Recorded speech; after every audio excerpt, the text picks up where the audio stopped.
মুসা নবীর কাছে যাও। সবাই দৌড়ে আসবে মুসা নবীর কাছে। মুসা আলাইহিস সালাম বলবে, বাবা আমি পারবো না, আমি ফিরাউনের বাবরচিরে 100 মারিয়ে ফেলাইছিলাম, সেই মার্ডার কেসে রয়ে গেছি আমি আইজো। যদি আল্লাহ সেই কেসে আমারে অ্যারেস্ট করে আমার বলার কিছু থাকবে না। কইতে যাবো কোন জায়গা, যে ডাল ধরি সেইখান ভেঙ্গে যায়, যাবো কোন জায়গা? কি যাবো? ইলা ঈসা রূহুল্লাহ, ঈসা আলাইহিস সালামের কাছে যাও। কিসসা শুনছেন সবাই? ঈসা আলাইহিস সালামের কাছে সবাই যে বলবে আপনি আমাদের জন্য একটা ব্যবস্থা করেন, সবাই ঠেলে ঠেলে আপনার কাছে পাঠাইছে। ঈসা আলাইহিস সালাম বলবে, বাবা আল্লাহর রাস্তে মাফ চাই, আমার ওই জাতীয় কোনো সমস্যা নাই, কিন্তু আমার উম্মত আমারে দালালি শেষ করছে। আমার উম্মত আমারে আল্লাহর ছেলে কয়। ঈসা আলাইহিস সালাম কি আল্লাহর ছেলে? কথা কন। খ্রিস্টানরা, ইহুদিরা, এই খ্রিস্টানরা, নাসারারা, এই নাসারা মানে খ্রিস্টান, আর ইহুদি হলো মুসা আলাইহিস সালামের উম্মত। এই ইসরায়েলি বেনিয়ামিন নেতানিয়াহুর গোষ্ঠী, এরা হলো ইহুদি, এরা মুসা আলাইহিস সালামের অনুসরণ করে। আর আমেরিকানরা, পশ্চিমেরা, ইউরোপিয়ানরা, ওরা হলো নাসারা, খ্রিস্টান বেশি। এখনো ওরা ঈসা আলাইহিস সালামের ধর্ম নিয়ে পড়ে থাকে, এই তাদের আকীদা। তো ওরা কয় ঈসা আলাইহিস সালাম ওয়াকালাতিন নাসারা মাসীহ ইবনুল্লাহ, ঈসা আলাইহিস সালামকে আল্লাহর ছেলে বলে। কয় আমার নামে এই অভিযোগ, এই দোষ দিয়ে বসে রয়েছে, আমি আল্লাহর কাছে গেলে আমি লজ্জা পাই, কাজে এ আমার দ্বারা সম্ভব না। কয় তো মরবো নাকি? যাবো, মরাও তো জায়গা নেই, এখন যাবো কোন জায়গা?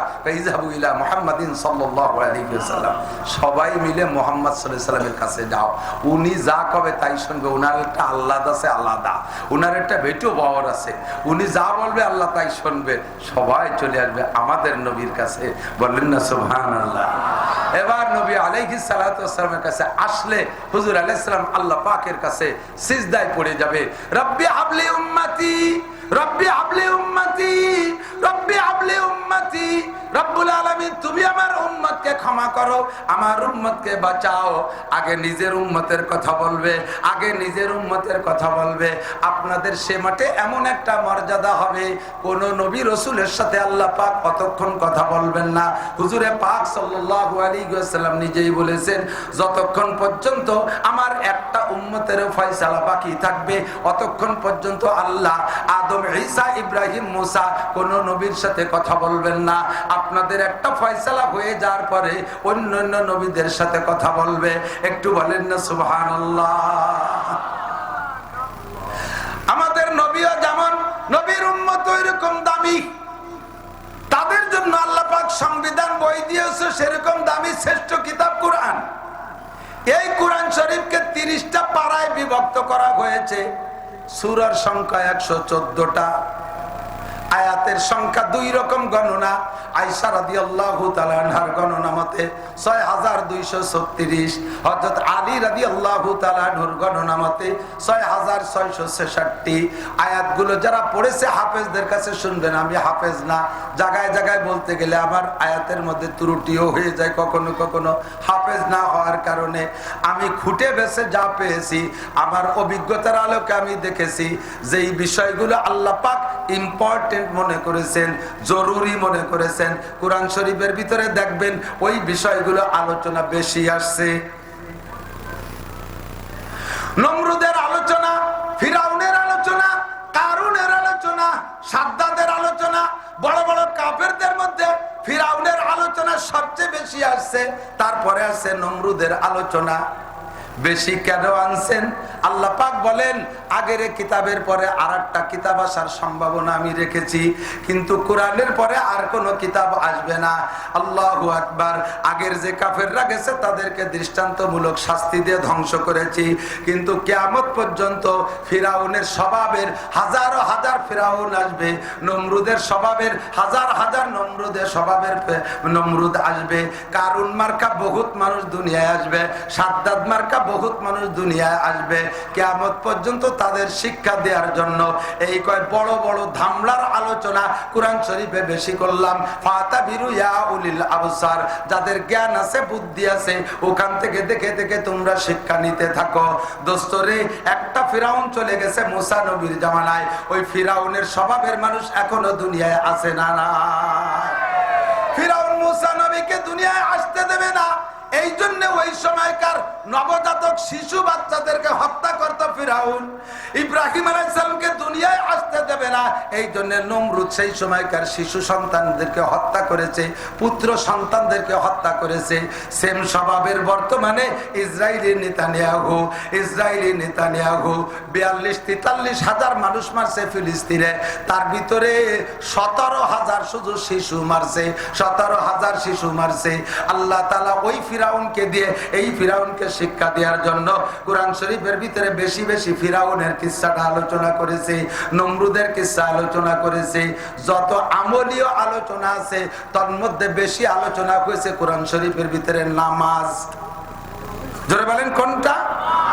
কোন ইবাদত? নামাজের আলোচনা 82 বার। ইম্পর্টেন্ট বিদায় তো 82 বার, নাকি বলেন? নামাজের আলোচনা 82 বার হয়েছে। অথচ নামাজ মুসলমানের জন্য সর্বশ্রেষ্ঠ ইবাদত।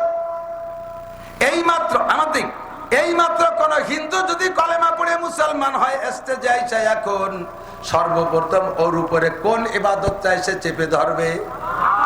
খাতনা নিয়া, মুসলমানি নিয়া, দাড়ি রাখা, টুপি পরা, পাগড়ি পরা, জুব্ব পরা, হজ করা, যাকাত দেওয়া, কুরবানি করা, সদকা ফিতরা করা, রোজা রাখা, কোনটা এখন না। আপাতত এই মুহূর্তে এসে চেপে ধরবে তাকে নামাজে, ঠিক না? সবে মাত্র একটা ছেলে সাবালেগ হইছে, তার উপরে ফরজ হলো নামাজ। আমার প্রাণপ্রিয় যুবক বন্ধুরা, পাগলামি করো না, পাগলামি করো না, ধরা পড়ে যেতে হবে আল্লাহর কাছে। ওই ময়দানে মাহশারে আল্লাহ পাক এবার বাছাই করবেন। অন্তাজুল ইয়াউমা আইয়ুহাল মুজরিমুন বইলা কাফেরদেরকে বের করে দিবে, থাকবে শুধু কলেমা পড়া মুসলমান। এই কলেমা পড়া মুসলমানদের কাছে 1 নম্বর যে জিজ্ঞাসাটা হবে সেটা হলো নামাজ। যে ব্যক্তি নামাজের প্রশ্নের সফল হতে পারবে, নামাজের প্রশ্ন যথাযথ দিতে পারবে, প্রত্যেকটা প্রশ্নের জবাব তার আসান হয়ে যাবে। আল্লাহ পাক তাকে বিনা হিসাবে জান্নাতে পাঠিয়ে দিবে। বক্তাদের কাছ থেকে শুনেছেন, তবলিগওয়ালাদের কাছ থেকে শুনেছেন, আল্লাহ পাকের স্বভাব হলো প্রত্যেকটা ইবাদতের প্রতিদান, মূল প্রতিদান রেখেছেন আখিরাতের জন্য। আর প্রত্যেকটা প্রতি ইবাদতের আবার কিছু প্রতিদান দুনিয়ায় রাখছে। আমার দিক থেকে মাদ্রাসার মাহফিলে তো খাইতে দেয় না, ছোট ছোট মাহফিলে আমরা করি, তো ছোট মাহফিলের শেষ পর্যন্ত 2-1 জায়গা দেখি লোক বসে থাকে, ওঠে না। অথচ বক্তা যা বয়ান করতেছে তাতে আমার তৃপ্তি হচ্ছে না। এমনি বসে রয়েছে, কে লোক ওঠে না কেন? কয় যে বসে রয়েছে অন্য কারণ আছে, শেষে খাবার আছে, শেষে তবারক আছে। তো ইবাদতের শেষে, মাহফিলের শেষে যদি তবারক থাকে, তো বক্তা আলোচনা যাই করুক, ভালো মন্দ যা করুক, শেষ পর্যন্ত বসে থাকে। আর শেষে যদি খাবার না থাকে, তাহলে আলোচনা ভালো না হলে আস্তে আস্তে 2-1 জন পেশাবের নাম কইয়ে, পায়খানার নাম কইয়ে, একটু বিড়ি খাওয়ার নাম কইয়ে, একটু পান খাওয়ার নাম কইয়ে, এটা ওটা কইয়ে উঠে চলে যেতে থাকে। আস্তে আস্তে মাঠ খালি হয়ে যায়। যদি শেষে খাবার থাকে, আমি এখন ভালো মন্দ যাই কই, অবশ্যই একজন উঠতো না, একজন উঠবে না। তো আল্লাহ কয় প্রত্যেকটা ইবাদতের সাথে যদি দুনিয়ার কিছু ইন্টারেস্ট থাকে, তাহলে সেই ইবাদতটা করে খুব আগ্রহের সাথে। আজকে রাত 1টা পর্যন্ত ওয়াজ করে ছেড়ে দেবো, আপনারা যাইয়ে ঘুমাইতে ঘুমাইতে 2টা, 2:30, 3টে বেজে যাবে। যারা এই টাইমে ঘুমাবেন তারা 4টে, 4:30, 5টায় ফজরের আজান দিলি উঠতে খুব কমই পারবেন। কতক্ষণ? আবার রমজান মাসে তারাবির নামাজ পড়িয়ে যাইতে যাইতে 10টা, 10:30 বেজে যায়, যাইয়েই কেউ শুয়ে পড়ে না। এটা ওটা খাইয়ে দাইয়ে তারপরে গল্প সল্প করতে করতে 12টা, 1টা বাজায়, এরপরে বিছানায় শোয়। আবার দেখা যায় যে রাত 3টের সময় উঠে গেছে। ঘটনা কি? এ সময় 1টায় উঠলে 3টায় শুইলে 1টায় শুইলে 3টায় উঠা যায় না। রমজান মাসে 1টায় শুইলে 3টায় উঠা যায়। কারণ কি? এখন শেষ রাত্রি উঠলি তো 1 গ্লাস পানিও কেউ খাতি যায় না। সে সময় তো শেষ রাত্রি উঠে তো পেট ভরি গলা সমান খাওয়া যায়। ইবাদতের পরে যদি কিছু থাকে হাদিয়া, তাহলে ওই ইবাদতে ইন্টারেস্ট বেশি থাকে। কাজেই 5 ওয়াক্ত নামাজের সব পুরস্কার যদি আল্লাহ আখেরাতে রেখে দেয়, যে সব পুরস্কার আখেরাতে পাবা, এমনি মানুষ নামাজ পড়তে চায় না, তাহলে কেউ পড়বে না। নবী পাক বলেন, আরে এ ভাই নাই যুবক, আমার দিক টাকা 5 ওয়াক্ত নামাজ পড়বি, 5টা পুরস্কার আছে, 4টে পুরস্কার আখেরাতের জন্য, আর 1টা পুরস্কার দুনিয়ায়। মান হাফাজা আলা সালাওয়াত আকরামাহুল্লাহ বিখামসি খিসাল। এক নম্বরে ইউরফা আনহু যিকুল আইশ, যেই কারণে নামাজ পড়তে পারিস না, চাকরির জন্য নামাজ পড়তে পারিস না, খেত খামারের জন্য নামাজ পড়তে পারিস না, ব্যবসা বাণিজ্যের জন্য নামাজ পড়তে পারিস না, এক কথায় দুনিয়া কামার জন্য নামাজ পড়তে পারিস না, নামাজ পড়, দুনিয়ার সব অভাব অনটন আল্লাহ তাআলা দূর করে দেবে। ফাঁকে একটু বুঝে নিতে হবে, নামাজিকে আল্লাহ তাআলা দুনিয়ার রিজিকের অভাব দেয় না। এর তর্জমা কি? রিজিকের অভাব দেয় না মানে ব্যান চালালে আল্লাহ তাআলা বিমানের পাইলট বানাবে তা না। সাধারণ কৃষক মূর্খরে ধরে আল্লাহ তাআলা প্রাইম মিনিস্টার বানাবে তা না। ভিক্ষুকরে ধরে আল্লাহ তাআলা শিল্পপতি কোটিপতি বানাই দেবে তা না। রিজিকের অভাব হবে না মানে হলো যে যে ক্লাসের মানুষ তার রিজিকের অবস্থাও সেরকম। কথা বলেন, যে যে ক্লাসের মানুষ তার রিজিকের অবস্থাও সেরকম। একজন মানুষ বাংলাদেশে 300 টাকা দামের চাউল আছে না নাই? আছে। সেই চাউল কিনে খাওয়ার, রেগুলার কিনে খাওয়ার মানুষও আছে না নাই? আবার 40 টাকা দামের চাউল আছে না নাই? তা কিনে খাওয়ারও মানুষ আছে না নাই? 40 টাকা দামের যারা চাউল খায় এরা যদি নামাজ পড়ে তাহলে জীবনেও তাদের 40 টাকা দামের চাউলের অভাব হবে না। তবে ওই লোকটারে 300 টাকা দামের চাউল আল্লাহ দেবে না। কারণ যে লোক 40 টাকা দামের চাউল খায় মোটা মোটা গাবের আটির মতো, এ ভাত গলা সমান খাইয়ে দুপুর পর্যন্ত কুদাল কুবাতি পারে, ভাত ফুরোয় না। ওরা যদি সকালবেলা 300 টাকা দামের চারটে প্লাস্টিকের ভাত খায় দেয়, ও তো কুদালে 2 কাপ দিয়ে একবার পেশাব করলে শেষ, কাজ করতে পারবে না। ঠিক না? বড় 2 কেজি ওজনের সলির দাম 4000 টাকা। এ বাজারে মাঝে মাঝে পাওয়া যায় কিনা? কিনে খার লোক আছে না নাই? আছে না? আল্লাহ তো যেই লোকটা 2000 টাকা 4000 টাকা দামের শৈল কিনে খাইতে পারে, এই লোকটা যদি নামাজি হয় আল্লাহ তাআলা তার সেই রকম শৈলীর অভাব রাখবে না কোনোদিন। যেই লোকটা শৈল কিনে খাতে পারে না, রেগুলার টাকি মাছ কিনে খায়, রেগুলার টাকি মাছ কিনে খায়, এ যদি নিয়মিত নামাজ পড়ে আল্লাহ তাআলা তার টাকি মাছের অভাব রাখবে না। যে লোকটা ডেলি 1 কোটি টাকা ইনকাম করে, ও যদি নিয়মিত নামাজি হয় আল্লাহ তাআলা তার ডেলি 1 কোটি টাকা ইনকামের ব্যবস্থা দরজা খোলা রাখবে। যে লোকটা ডেলি 500 টাকা কামাই করে, ওই লোকটা যদি নামাজি হয় আল্লাহ তাআলা তার গ্যাপ গর্ত দেবে না, রেগুলার তারে 500 টাকার ইনকামের ব্যবস্থা করে দেবে। এর মানেই হলো, এটাই হলো রিজিকের অভাব দিবে না। আল্লাহু আকবার।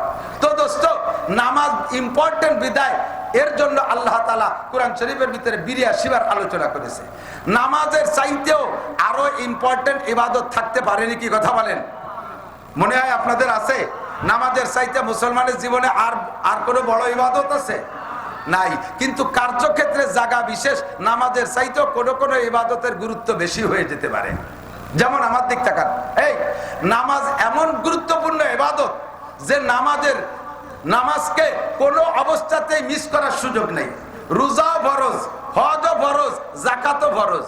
যারা হজ করছেন 2-1 হাজী সাহেব থাকলে সাক্ষী দিতে পারেন। ইদানিং তো হজও সহজ হয়ে গেছে। আরাফাতের থেকে মুজদালিফায় গাড়িতে নেয়, আবার পায়ে হেঁটেও যায়। আমি 13 সালে প্রথমবার যুবক থাকতে গেছি, সেই সময় সিদ্ধান্ত নিলাম যেহেতু শক্তি সবল থাকতে হজে আসছি, এবার হজটা পুরো পায়ে হেঁটে করব। আমরা 3 জন এক জোট বাঁধছি। আরাফাতের মুজদালিফায় গেছি হাইটা 11 কিলোমিটার। মাগরিবের পরে আজান দেওয়ার পরে রওনা দিতে হয়। আরাফাতে মাগরিব পড়া যাবে না, রাস্তায়ও পড়া যাবে না, মুজদালিফায় যাইয়ে মাগরিব পড়তে হবে। আগে মাগরিব, সাথে সাথে ঈশার নামাজ, 2 ওয়াক্তের নামাজ একসাথে পড়তে হয় মুজদালিফায় যাইয়া। আর জায়গাটা এত গুমসান, এত ভিড় যে মাগরিবের পরে আরাফাতের থেকে রওনা দিয়ে একসাথে 300 মিটার রাস্তা দিয়ে কোটি খানিক মানুষ রওনা দেয়। আটা লাগে না, মাইল 3 হাঁটা লাগে না, পড়িয়ে না গেলি হয়, খালি সুজায়ে দাঁড়ায় থাকতে হবে, অনায়াসে গোষ্ঠী তালে থাকতে থাকতে আস্তে আস্তে যাইতে থাকবে। ইচ্ছে করে একটা কদম হাঁটার কায়দা নেই। এইভাবে রাত 11টা পর্যন্ত হাইটা মুজদালিফায় যাইয়া মাগরিব আর ইশা পড়া, এরপরে ওখানে একটু শুইতে হয় ফ্লোরের উপরে। কিছু নাই, বেড বিছানা নাই, ঘরবাড়ি কিছু নাই, পাকা রাস্তার উপরে পাথরের গায়ে গা দিয়ে শীত হয়ে শুয়ে থাকবেন। এরপর পিঠ গরম হয়ে যায়, এরপরে উঠে ফজরের নামাজ পড়িয়া আবার ওখান থেকে রওনা দিতে হবে শয়তান মারতে জামরা। 4 কিলোমিটার, 5 কিলোমিটার, 6 কিলোমিটার, যে যত দূর অবস্থান করছে সেখান থেকে সেটুক হাইটিয়া, এরপরে শয়তান রে মারিয়া নাফাক 2টে সুলঙ্গ রাস্তার ভিতর দিয়ে মক্কায় যেতে হবে 4 কিলোমিটার। ওইটুক হাইটে যাইয়া এরপরে যারা গাড়িতে গেছে তারা যে মাতাফের ভিতরে অল্প জায়গায় তওয়াফ করতেছে, আপনি হেঁটে যে পিছনে পড়ে যাবেন, নিচে আর জায়গা পাবেন না। মসজিদের মধ্যে দিয়ে ঘুরতে হবে, একটা গুল্লি দিয়ে আসতে 1 কিলোমিটার, 7 গুল্লি দিতে 7 কিলোমিটার, ওখান থেকে এরপরে সাফা মারওয়া 450 মিটার, এই টুকরে 7 বার যাইতে আসতে এ পর্যন্ত আপনার জীবনে এত পরিশ্রম হবে, সারা জীবনেও কোনোদিন এরকম পরিশ্রমের কাজ করেন নাই। বিষয়টা হজ, বিষয়টা কি হজ। এখন হজ আল্লাহর হুকুম পালন করতে যাইয়া এই পরিমাণ পরিশ্রম হয়ে গেছে বিদায় আপনি জোহর হয়ে গেছে, খাটাখাটি করতে করতে জোহর হয়ে গেছে। এখন কি আল্লাহরে কইতে পারবেন, আল্লাহ তোমারই তো হজ করতে, সে বাংলাদেশে এত খাটি পিটি আইছি আর আইটি এত কষ্ট করছি, আজকে জোহরের নামাজ পড়বো না? সুযোগ আছে? ছাড়ার কায়দা আছে? কোনো অনুমতি আছে?